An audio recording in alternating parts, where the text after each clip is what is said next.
morning, my name is GySgt Cox. I'm going to be giving you your next lesson on the weapons loader fuel system. So previously we talked about the lifting system, which is the muscles of the unit. Now we're going to talk about the blood of the unit, which is the fuel system. And after this, we're going to talk about the brains of the unit, which is the electrical system. So once you're done with this course, you're going to have a great understanding of how each system works together to make the weapons loader operate properly. A little bit about myself. I've been in the Marine Corps for 14 years. Of those 14 years, I spent 8 years at Work Center 920, which is what the SATS loader is assigned to. So I'm confident I've seen every single thing that can go wrong with this unit. I've changed every pump, changed every cylinder, rewired the system, so you all are in good hands with me as your instructor.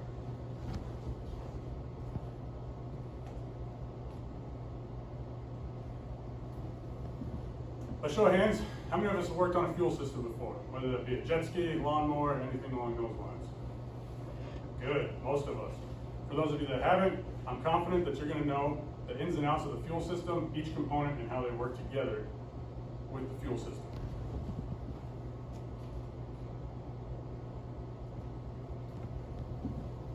Okay, let's talk classroom expectations. You all are more than welcome to have food or drink in the class. I ask that you have a screw-on type lid, so if you spill it, it doesn't spill on the computers. Also, throw away any trash that you might have brought in here so we can make sure that this classroom is left nice and clean. Also, you need a 75% to pass, so I expect that everyone takes notes and tries their absolute best in this class. In fact, we're all military members and we're all super competitive, so we want to make sure that we're trying to get the highest GPA possible coming out of this class. The individual with the highest GPA will be awarded a letter of academic achievement they can put in their military record to put them one step closer to promotion.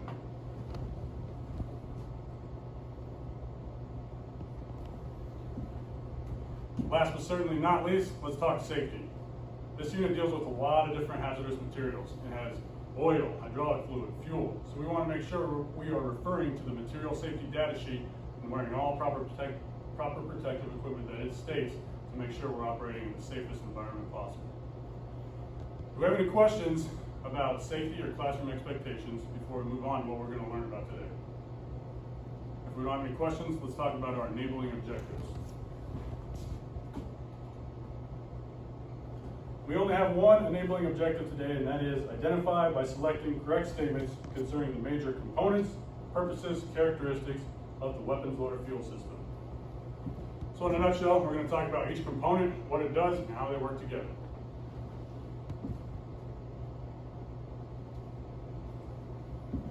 All right, do we have any questions about what we're going to cover before we move on to the meat and potatoes of the class? All right, if there's no questions, let's go ahead and get this party started.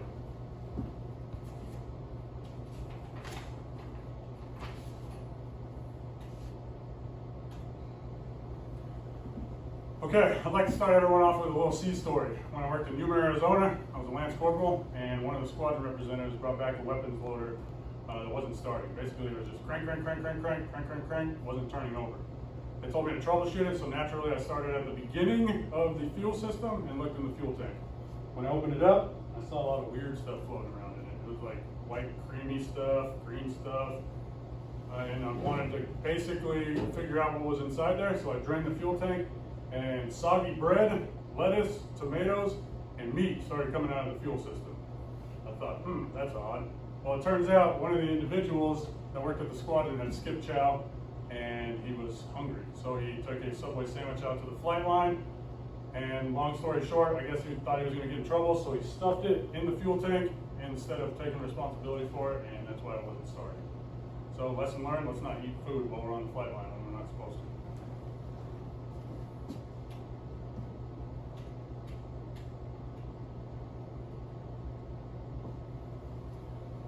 Okay, so let's talk the different components of the fuel system. First, we're going to start with the fuel tank. That's where the fuel starts. It provides storage for the fuel. It's a 6-gallon capacity and provides on-demand storage to the operator. Fuel is then going to flow to the primary fuel filter, which is basically a screen-type strainer. You can think of it like a salad colander or a salad strainer, something like that, where the salad's going to be in the top, and it's going to catch all the big stuff and allow the liquid to flow through. That's the same concept with the primary fuel filter. It's going to catch all those big sediments and allow the fluid to flow through. Fuel is then going to flow to the secondary fuel filter, which is there to filter out any smaller particulates that the primary fuel filter didn't catch. It's a screw-on type cartridge, so basically you just unscrew the old one, fill the new one with fuel, screw the new one on, and then you're good to go. But you want to make sure you're only screwing it on hand tight. Why do we think we only want to screw the secondary fuel filter on hand tight?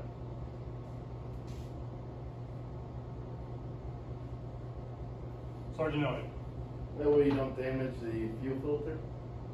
Perfect. So this filter is actually exposed to a bunch of different weather and things that can make it corrode. So we want to make sure that we're only screwing on hand tight so it doesn't adhere to the housing and doesn't hurt the housing or the filter when you're taking it off.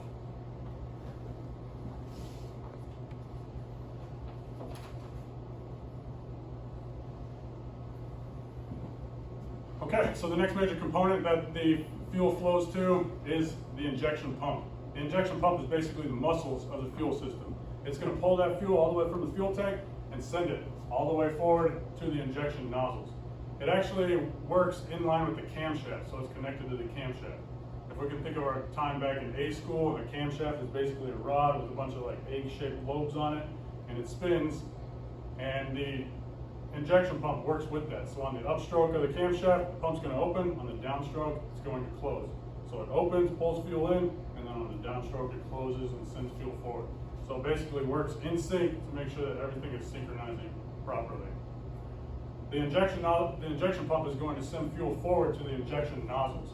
The injection nozzles is what provides a fine spray of fuel to the combustion chamber. Why do we think a fine spray of fuel is important? Sergeant Elliott. Allows for better combustion of the diesel fuel.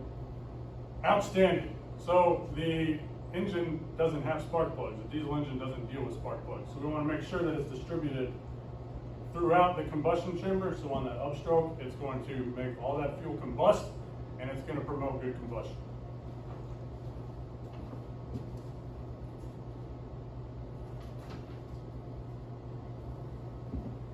Do we have any questions about the major components of the fuel system before we move on to the summary and review? All right, if there's no questions, let's go ahead and wrap this thing up. So to restate what we talked about today, we identified by selecting correct statements concerning the major components, purposes, characteristics of the weapons loader fuel system.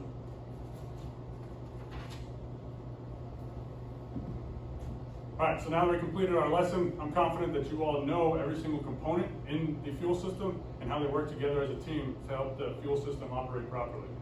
Do we have any questions about what we covered before I move on to the questions that I have for you? All right, if there's no questions, let's go ahead and do a little knowledge check. What drives the injection pump? Staff Sergeant Estrada. Camshaft? Perfect. So if we think about that camshaft, it's going to be spinning and working in sync with that injection pump. So on the upstroke, it's going to pull that fuel in. On the downstroke, it's going to send it forward to the injection nozzles. Okay, next question. Which filter filters out smaller particulate sediment? AS2. The secondary fuel filter. Gold star. So that primary fuel filter is that fuel strainer. That secondary fuel filter is what's going to catch anything that the fuel strainer did not catch. All right, last but certainly not least, let's talk about safety. We want to make sure that we're referring to the material safety data sheet while we're operating this unit and while we're working on it to make sure that we're wearing all the proper protective equipment that it states. This concludes my lesson. My name is GySgt Cox. Everyone go ahead and take a 10-minute break.